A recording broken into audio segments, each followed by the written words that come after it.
Welcome to the Economic Development and Equity Subcommittee. Today is December 14th, 2021.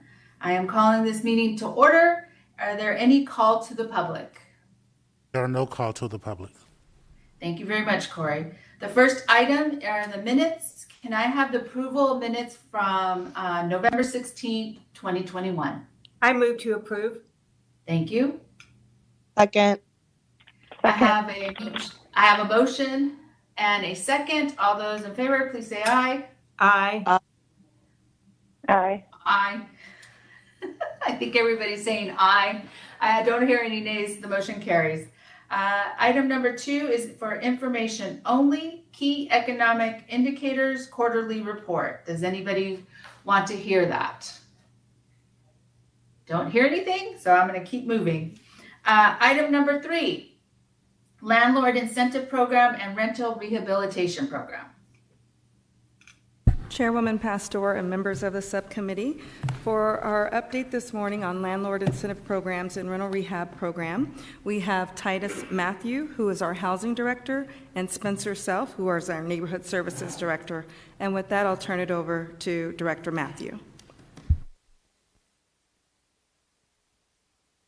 Good morning, Madam Chair, members of the subcommittee. We're here to provide you with an update on the Landlord Incentive Program and the Rental Rehabilitation Program.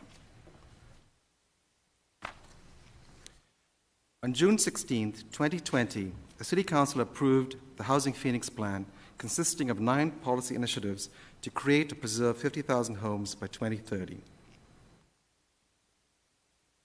Initiative 7 looks to expand efforts to preserve existing housing stock. The components of this initiative that we are addressing today are as follows. Implement the landlord incentives and resources, expand the rental rehabilitation program.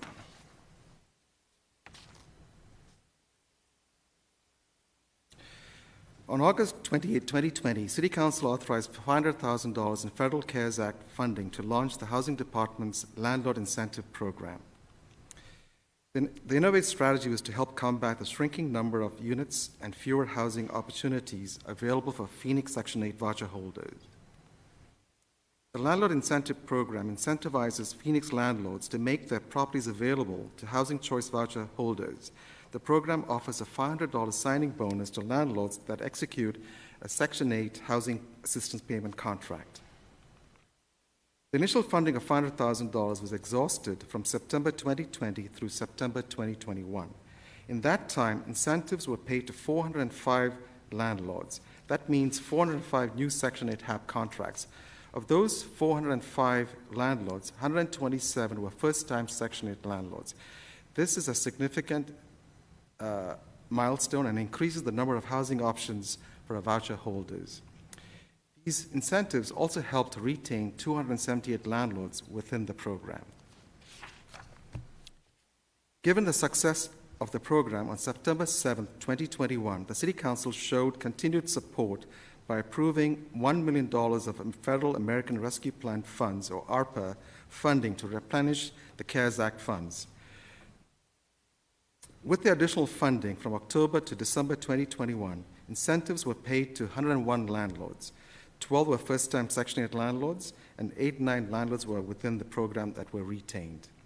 The City Council's decision to authorize and support this program has had a tremendous impact on our community, and we, the Housing Department, want to thank the Council for the tremendous support they have shown towards this effort. At this point, I'm turning over the presentation. Yes? This is Councilwoman Pastor. I have a question on the implement landlord incentives. So you provide a $500 incentive to the landlords for Section 8. Am I hearing that correctly? That's correct, Councilwoman Pastor and members of the subcommittee. Okay. So is the $500 then to fill the gap of the rent? It's not necessarily to fill the gap. It's an incentive to help landlords give housing options to our voucher holders. Currently in the marketplace, we're having tremendous need for additional housing units for those who are less fortunate. And this is just an incentive to help them do that and give them housing options. We'll be coming back at a later point to talk about, during the second round of ARPA funding, to talk about additional requests to continue this program with a higher incentive payment at a future date. Okay, because I'm trying to understand it. And so let me see if I have this correctly. I'm a landlord. I'm charging, I don't know, $1,500 for rent. I can choose to apply for this incentive program and get an additional $500 monthly or one time. Councilman Pastor, and members of the subcommittee, it's a one-time payment. Okay, so I then get an incentive for $500 then to keep my rent at $1,500 or at least affordable? Well, the incentive was the program to ensure the Section 8 voucher holder has a unit to rent. So the incentive was to provide the housing option. Okay, so it's putting my property as a landlord as a Section 8 contract. That's correct, Councilman Pastor and the members. Okay, now I understand. So it's my property now becomes a Section 8 contract, and for doing that, I get a $500 incentive. That is correct. Okay, and as a Section 8 landlord, what is that? What are the what's the rental range of the rental piece? Councilman I don't know Pastor if I said and that member correct. subcommittee. So currently we have payment standards. I don't have the sheet in front of me, but it varies based on the rent reasonable study we have to do. So depending where the unit is located, the Section 8 officers have to do a rent comp study and make sure it fits within the HUD guidelines for that bedroom or the unit size for the family unit composition. It depends whether it's a single person or a family of 4. So it could range anywhere from $800 to $1,500 per unit, depending on the payment standards. Okay, all right. So then it ranges depending on how many people are living and what the income is. It can range from $800 to $1,500. That's correct, Councilman Pastor. Okay, I'm trying to understand this. And then on the second, on the ARPA funds, that's the same incentive program? Yes, so the council agreed to support this endeavor for an additional year. So we're trying to get as many landlords to join the program and offer their units up for rent. Okay, so it's the same program, we just added additional $1 million to expand further. That's correct, Councilman Pastor. Okay, all right, thank you, appreciate it. All right, Madam Chair and members of the subcommittee. In March, the City Council approved expanding the rental rehabilitation program to further support the Housing Phoenix Plan's vision of utilizing innovative and solution-oriented policies to address housing challenges and its goal of creating and preserving affordable housing citywide. The program's expansion established a focus on anti-displacement, creating and preserving affordable housing, and combating blight to spur and support neighborhood development, in addition to continued efforts to address structural, health, and safety repairs. And the images on this slide are of a previous project at Fifth Avenue and Fillmore, where we were able to rehab 6 structures back in 2006. The expanded program increased the maximum award to include up to $40,000 per unit, with a maximum of $400,000 per project for single and multifamily rental properties up to 24 units. The period of affordability or length of time rents are held at or below the HUD fair market level is 10 years. Finally, we added more flexibility for the required match to increase equity of participation and access. In June, the expanded program was launched in targeted neighborhoods across the city. Since then, staff have been busy reviewing submitted applications for program eligibility.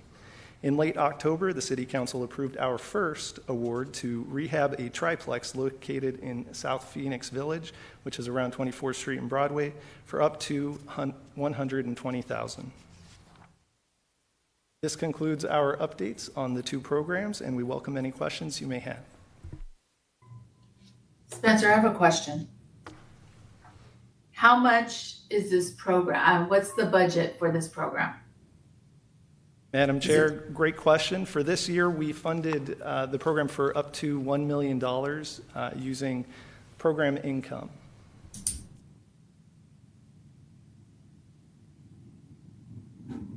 Okay, so this program, the rehabilitation program, the rental rehab is like 1 million? Yes. Okay. And how many people were we able to serve for the rental rehabilitation update? Sure. So again, this program launched just at the beginning or the end of last fiscal year. And so far we are working with one awarded property. However, Okay. we are looking to award more in the coming months. Okay, so you only awarded 120,000? Is that what I'm understanding? Yes, at this point. This is an open RFP process, and so every month we receive applications. We review them in the next month. If they are not eligible, we will provide feedback to the proposer so that they can submit a new application in the following month, and that way they can continue to work and make sure that they're able to apply and succeed in the program. Okay, thank you. Chairwoman, this is Councilwoman O'Brien. Yes, go ahead. Thank you. Can you tell us how many applications we've received that have not gone forward or been approved? Madam Chair, Councilwoman O'Brien, this is an active RFP process, and so I would hesitate to give too many specifics, but we have received more than a dozen applications for units across the city. Working with them to try to help them to get them approved. Is that a fair statement?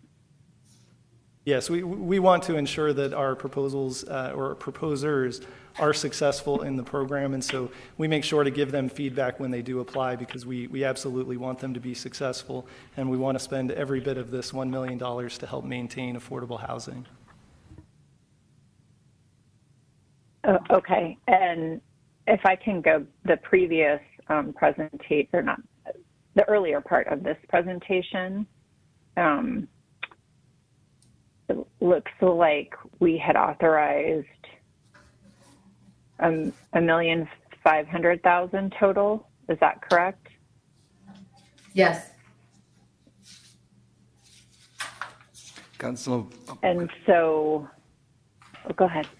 Councilor O'Brien, that's correct. So we had two pots of funding. One was from the Federal CARES Act funding, and one is from the ARPA funds, for a total of $1.5 million. Okay, and are we still able to spend the $500,000 from the Federal CARES Act, or has that is the expiration date come and gone on that one? Councilman O'Brien and members of the subcommittee, those funds have already been expended by us, and that's why it's been successful. That's why we got the additional funding for $1 million. Okay, I apologize. Thank you so much. Thank you, Chairwoman. Thank you. And Titus, and that $1 million that we are right now, how much have we spent? Off the top of my head, Councilman Pastor, I do not know the exact amount, but I can get that information for you. Yeah, because let's see, from October to December, incentive, I could probably do the math. We did 101 landlords. Out of the 101 landlords, 12 were first time and 89 we retained, if I'm reading that correctly. Yes, and then we also have another check run that's going out on the 15th, so that'll also increase the amount of incentives being paid. What do you mean by that? I don't So know what a check. we run two check amounts a month, the first of the month and the 15th of the month. So the 15th of the month will have another round going out. But as of today, we have spent $68,500. Just got the information as of December 1st. Okay, so out of the million, we've only spent 68,500? That's correct. Okay, I think we're probably gonna have to look at that. I don't know about my other colleagues, and the rehabilitation update, and see if we can produce faster. This money is meant to get out into the community and to at least help stabilize affordability and be able to get rental rehab in order to get affordable housing out there. And so I'm just doing the numbers. Councilwoman Pastor, that's a very good observation, and I think, if I may, I think that's a great suggestion. I think one of the suggestions in the current marketplace for Section 8 voucher holders is, I think, increasing the incentive payment would be a greater success. I believe we may bring more units, so if we definitely increase it to $2,000, I think, if the council approve that, I think that will be a bigger impact. But I'm just giving Yeah, and I hear what you're saying. Are you saying that if we increase it by $2,000, which is $1,500, we increase it by $1,500, that you feel, or there will be an opportunity to be able to get more landlords to play within the program? I get that, but then it also then leaves less units to get out. But whatever we need to do, I think we need to figure that balance out. So, Councilman Pastor and members of the subcommittee, one of the things, so since this item was approved by the entire body of the council, if your recommendation for us is to come back and ask the council to increase the current incentive, that's certainly something I can bring forward, if that's the direction I'm given. Okay. What I would like my colleagues to actually chime in on this or have a dialogue, because I would like to see the numbers before, and we could bring it back in January, but I would like to see the numbers of 500 versus how many other units we can get out there versus 2,000, and possibility of getting more landlords to participate but get less units. So I would like to see the numbers, before I'm willing to, I guess maybe that would be the directive, but Councilwoman Stark. I agree. I would like to see the numbers as well and see how we can make this more successful. We do have a need for affordable housing, and this program is a way to implement that. So I concur with the chairwoman. This is Councilwoman Ansari. I also concur. Agree.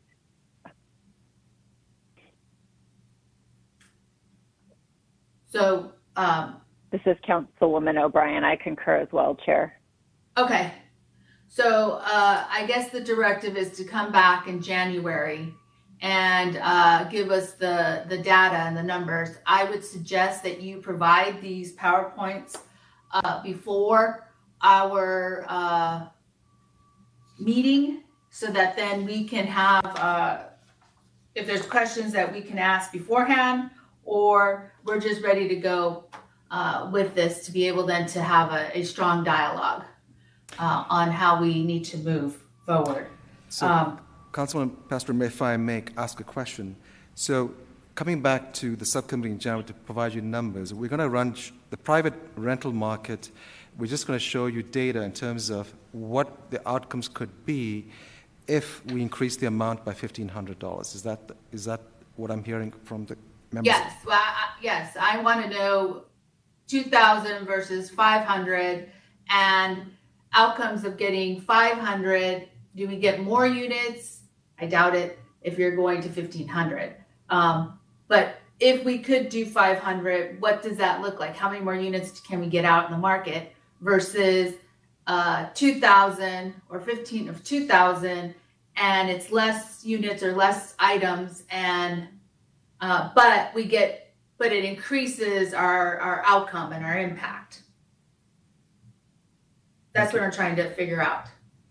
Thank you, Madam Chair and members of the subcommittee for that direction. I think that's what all of us are trying to figure out. And really, what is the market? What is the market wanting? What does the market need? So so currently we're finding struggles in the marketplace to find housing for our Section 8 voucher holders. Private market rentals have escalated, and unfortunately our payment standards dictated by HUD has not kept up with the private market rental portfolio. So even folks in the affordable housing market, Section 8 are struggling to find rental units in Phoenix. Okay, that's what I'm figuring. Chairwoman, Go ahead, O'Brien. Councilwoman. I apologize for interrupting. I was just going to say maybe another data point that might be helpful to us is to understand on average, what the going rental rate is versus what somebody who agrees and signs up for a Section 8 contract, what a landlord receives there. In addition to the other areas where they can land, with affordable housing, Titus, I think if for us to see those differences in the current market rate versus what they get when they sign up for one of the programs would be helpful, or what the HUD rates are in one of those programs would also provide us with a better picture. Okay. Yes, I agree.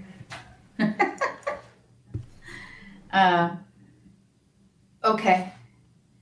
And then I think I kind of went off because I have this final page 9. I don't know if you want to go through it, but I also want in January with the rental rehabilitation update, a plan on how we can move and award more applications and get moving on that piece too.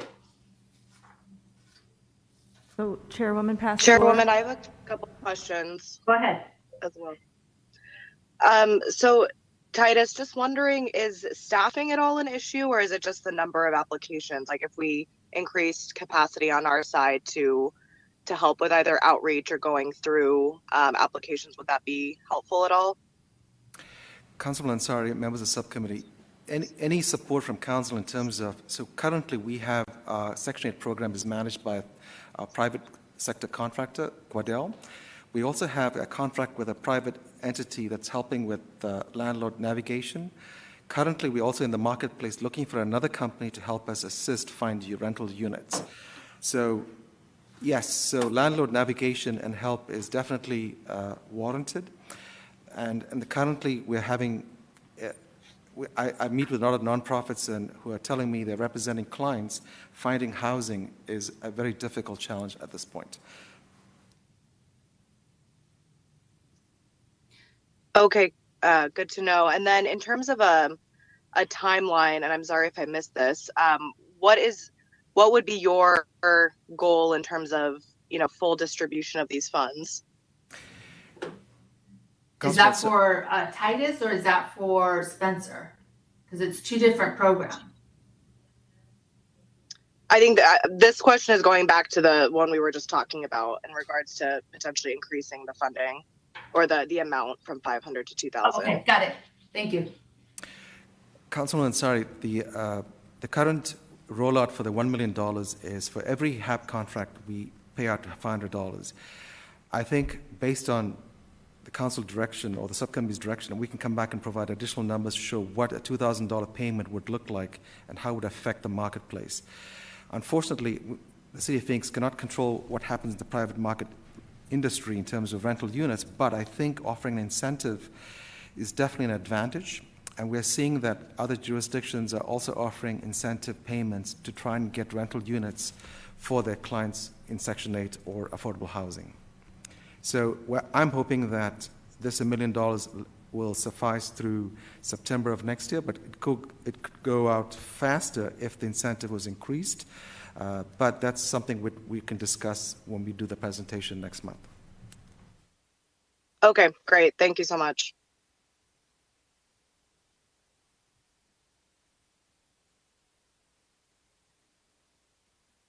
Chairwoman Pastor, You're muted if you're talking. We can't. Sorry. It's okay. Sorry. As I'm talking, I was just asking, does Councilwoman Stark have any other questions, or Councilwoman O'Brien? There is a timeline initiative, so I think we are prioritizing new housing in areas as opportunity. I'm not sure, amend current zoning ordinance to facilitate more housing options. What is that? I'm looking at page 9. We didn't go through it. Isn't that the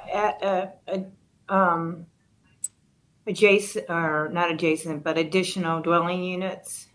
Is that the stipend, increasing the stipend? Councilwoman Pastor and members of the subcommittee, this slide was just kept there for our reference in terms of the Housing Phoenix Plan. There's 9 initiatives that were part of the Phoenix Plan. Yeah. Got it.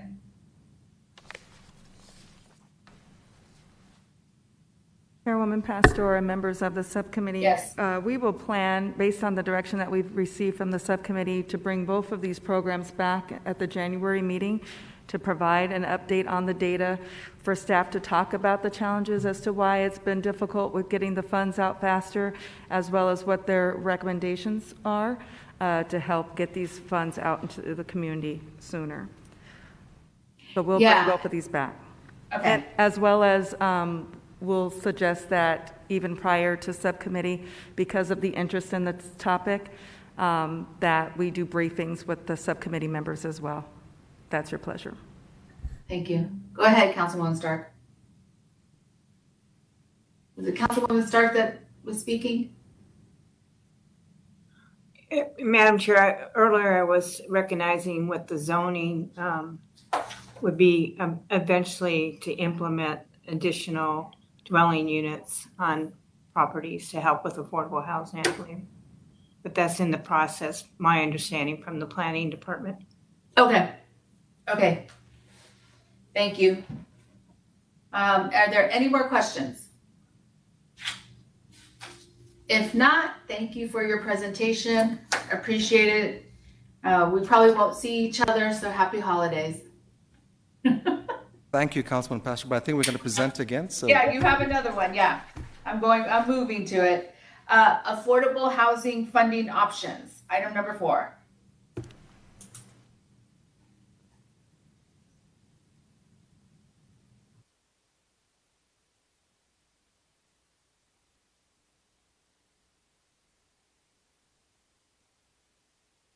Good morning, Madam Chair and members of the subcommittee. We're here to provide you with information about current funding options for affordable housing. Historically, the City of Phoenix has funded affordable housing through federal funding sources. With the adoption of the Housing Phoenix Plan, there is additional effort towards the preservation and creation of affordable housing. The Housing and Neighborhood Services Departments currently administer a variety of federally funded programs that aid in this mission. Home Investment Partnership Program. These funds have been used for gap financing and the first-time home buyer down payment assistance. Home American Rescue Plan. This is a new funding source that we have not received before. Neighborhood Stabilization Program and the Community Development Block Grants. The Home Program is administered by the Housing Department, while the Neighborhood Stabilization Program and Community Development Block Grants are administered by the Neighborhood Services Department. I'll be first going over the funding that housing administers. The Home Investment Partnership Program, also referred to as HOME, is an annual grant given by HUD to the Housing Department. Each year the home funds are given, the Housing Department posts a call for interest for affordable housing projects. The purpose of the call for interest is to identify housing projects that meet the City Council approved community priorities. The funding is provided as gap financing to allow projects to leverage additional funding such as low-income housing tax credits, or LIHTC, in partnership with the Arizona Department of Housing, ADO. ADO manages and administers the LIHTC program for the state of Arizona. The 2021-22 CFI community priorities were recently approved by City Council on November 17th. The priorities are the acquisition, rehabilitation, and/or new construction of properties where the focus is on homeless or special needs populations and the project provides appropriate services to assist and sustain these populations, and where the developer qualifies as a Community Housing Development Organization, or CHODO. As defined by the HOME program, a minimum of 15% of home funds must go towards a CHODO. A CHODO is a private, nonprofit, community-based organization that has staff with capacity to develop affordable housing for the community it serves. Examples of CHODOs in Phoenix include Trellis, Native American Connections, CPLC, UMUM, and others.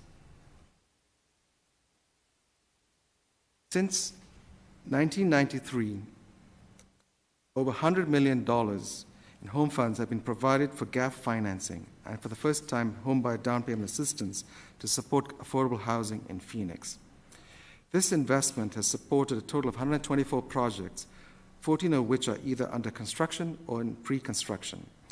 These projects represent 7,472 new or rehabbed affordable units, illustrating the impact this program has had on our community.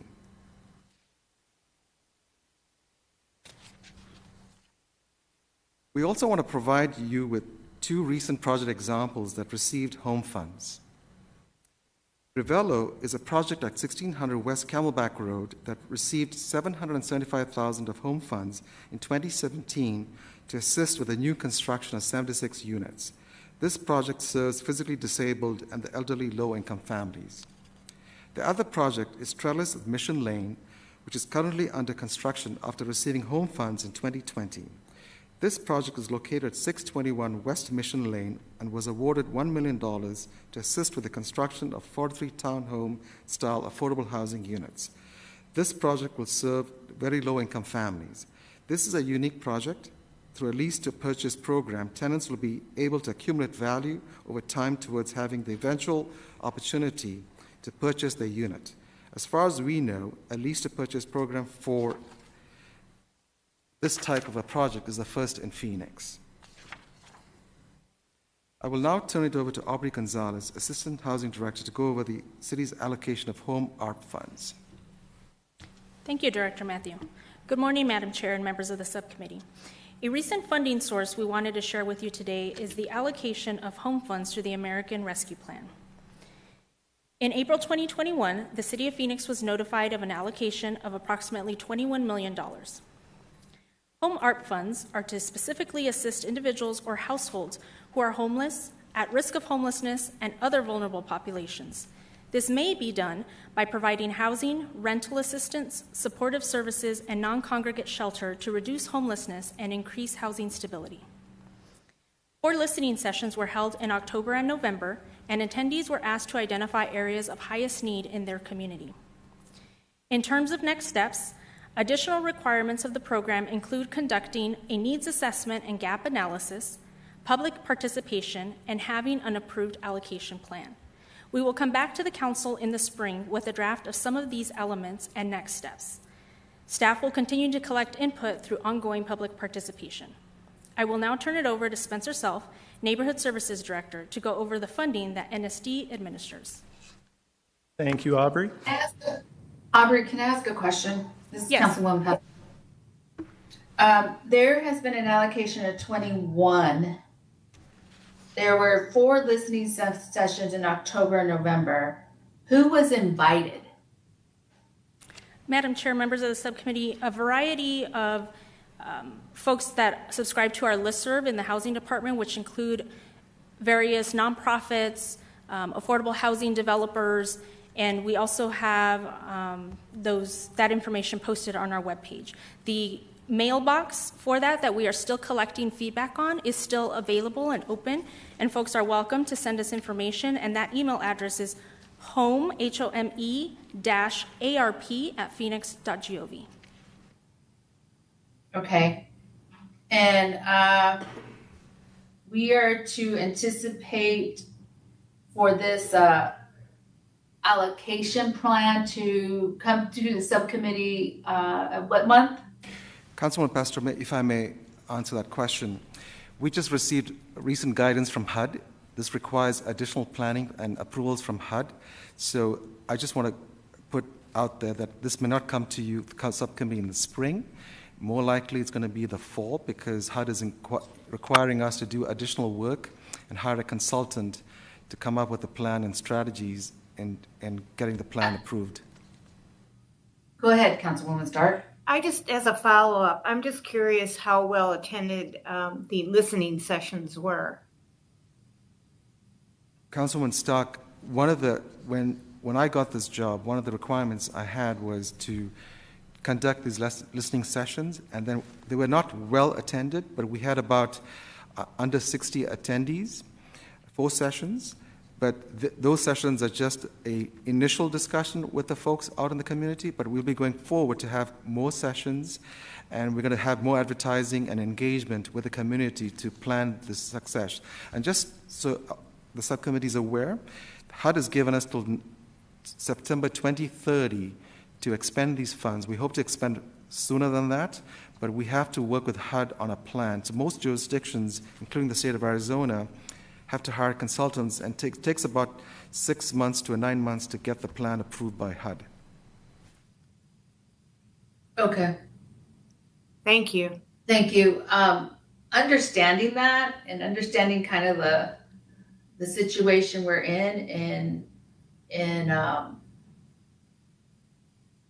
all our plans, and really pushing and making sure that we do our due diligence in the homeless plan, and affordability is part of the homeless plan. There is an area talking about that. I would like to quickly get that consultant hire and start as soon as possible so that we can start closing that gap. But I also know the restraints of the department, but we need to start. I think I feel responsible, along with probably other of my colleagues, to really assist and help get those positions hired and start really moving what we need to move in the affordability area. So that's my commitment to you, Titus. Thank you, Councilman Pastor and the members. I appreciate the support. Councilwoman, Madam Chair, I'd like to be a part of that as well. Okay. Thank you. All right. Now it's Spencer, I believe. Thank you, Madam Chair. In 2008, 2009, and 2010, the federal government passed a series of acts establishing the Neighborhood Stabilization Program to provide funding to local municipalities to help address the foreclosure crisis impacting communities across the country. Over those 3 years, the city received a total allocation of $115.5 million in NSP funds. All expenditures of these funds must meet one of the following 5 eligible activities: financing mechanisms such as down payment assistance and construction loans, purchase and rehabilitation of abandoned or foreclosed homes, redevelopment of demolished or vacant properties, demolition of blighted structures, or land banking, which typically is tied to the acquisition and demolition of vacant properties. The Neighborhood Services and Housing Departments invested in multiple programs across all eligible categories over the life of the program to date. Additionally, the program required that at least 25% of all funds must be allocated to serve households at or below 50% of the area median income. This is commonly referred to as the LH25 requirement. One of the most impactful tools used during the height of the program was purchasing foreclosed properties. In total, either the city or our nonprofit partners purchased a total of 467 properties with these funds. Most have been rehabilitated or redeveloped and sold. However, we do have 27 remaining, most of which are included in the affordable housing set aside as part of the Housing Phoenix plan.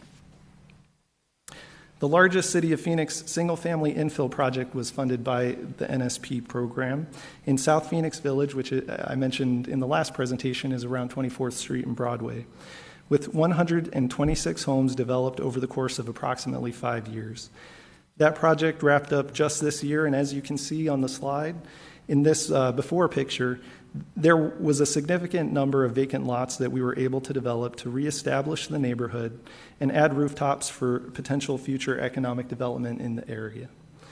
Most of the buyers were moderate or median income. However, we did have 2 buyers under 50% AMI, who helped us meet our LH25 requirement. In addition to the home funds discussed by Titus that the city receives annually, we also receive Community Development Block Grant, or CDBG funds, that can also be used for housing-related services and programs for our low and moderate income individuals or households. We received a total of $16.8 million this year, and we're currently getting feedback from the community for next year's annual action plan through a survey that's available at Phoenix.gov/yourvoice. We're receiving those surveys through January 17th. And we will not know until how much we'll be receiving for next year until later on this spring. In our current annual action plan, a little over 1/3 of the funds are allocated to meet the low and moderate income housing national objective.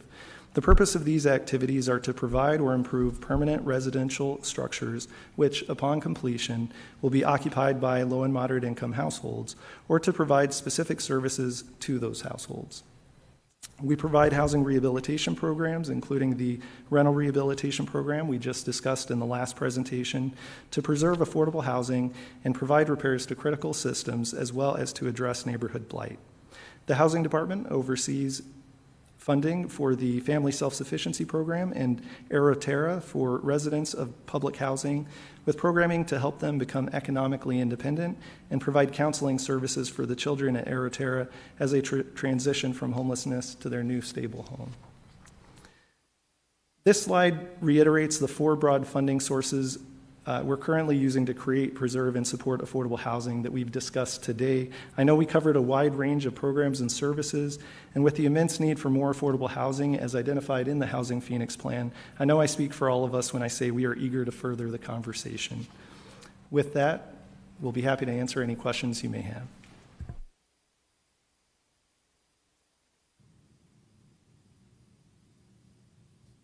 So, my intent, and I'm not sure, I got some of it.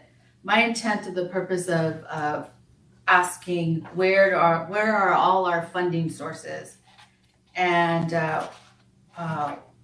what are the rules, or what do we need to, what is required for each source. And now I'm digging deeper and wanting to understand, and I think probably the committee would want this, understand further how then do we maximize and leverage all these programs and are able then to tier up and layer how we can maximize of getting this out into the community and kind of help stabilize our affordability and get people into areas. And so I'm not sure what that looks like, but I have to probably sit on it for a little bit. But I would like for us to understand, yes, we have these 4 funding sources, but now how do we leverage all our sources with the properties we own, but also our private-public partnership? What does that look like? And I don't know if we have that detailed of a plan to know then how to execute it and move it in a way that everybody is aware of it and everybody knows what they need to do, especially in the development community. But that's me just talking and processing with what I just heard. So, any of my colleagues have any other questions or statements?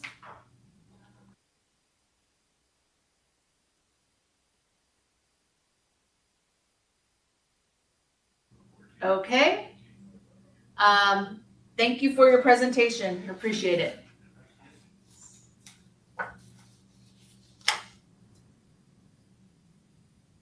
We are on item number 5. I think it's Titus again. And Jessica. Significant amendment to the Housing Department 2021-2022 Annual Agency Plan.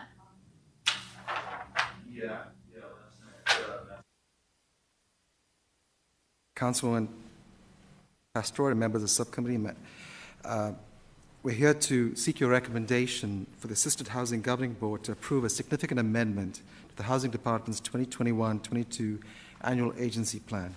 With me today is Jessica Gonzalez, Acting Housing Deputy Director, and I'll now turn it over to Jessica to present the information. Jessica? Thank you, Director Matthew. Good morning, Madam Chair and members of the subcommittee. Every 5 years, the Housing Department, which serves as a public housing authority for the City of Phoenix, submits a 5-year plan to the U.S. Department of Housing and Urban Development, or HUD. This serves as a comprehensive plan that informs HUD and residents of the Public Housing Authority's programs, operations, strategies, and objectives for meeting local housing needs for low and very low income families. Annually, the Housing Department is required to submit an annual agency plan to HUD that describes how federal funds will be used to address the goals and objectives outlined in the 5-year plan. The significant amendment is the process used to document a change to the activities described in the annual agency plan. This process is used to fulfill the requirement for resident advisory board consultation, solicit public comments, and seek the Assisted Housing Governing Board action, HUD's review, and approval before implementation. The 7-member resident advisory board representing the conventional, senior, scattered sites, and Section 8 housing voucher programs met and approved the significant amendment on November 17th. As required by federal regulation, the public was given a 45-day notice to provide comments, and a public hearing was held on December 2nd. No public comments were received. The proposed significant amendment will incorporate a HUD Capital Fund Emergency Safety and Security Grant in the amount of $250,000 into the 2021-2022 Annual Agency Plan. The HUD Capital Fund program provides funds annually for the development, financing, and modernization of public housing properties. If the proposed significant amendment is approved, the Housing Department intends to utilize the $250,000 grant to improve exterior lighting and install security systems to monitor the properties and enhance safety for the elderly and disabled residents at Pine Towers and Maryville Parkway Terrace senior housing sites. The $250,000 grant is federally funded and has no impact to the general budget. We request the subcommittee recommend the Assisted Housing Governing Board approve the adoption of a significant amendment to the Housing Department's 2021-2022 Annual Agency Plan by adding provisions to implement a HUD Capital Fund Emergency Safety and Security Grant in the amount of $250,000. This concludes the presentation, and we welcome any questions.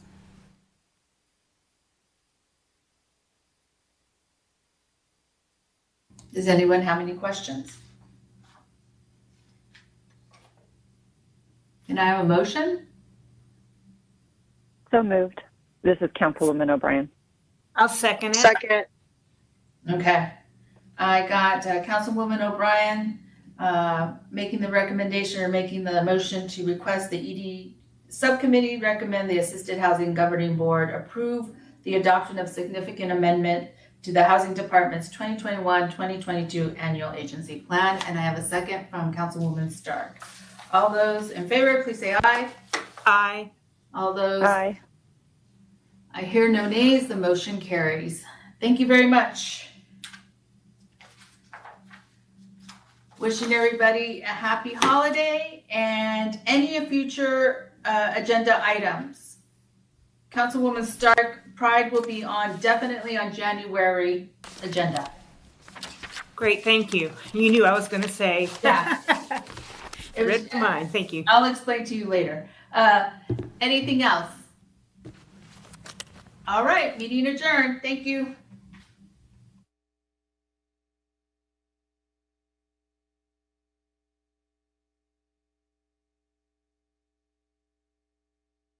Todos los documentos requeridos. Ahora hablemos sobre la documentación requerida. Hay 8 cosas que usted deberá proporcionar antes de ser considerado para los fondos de asistencia federal de emergencia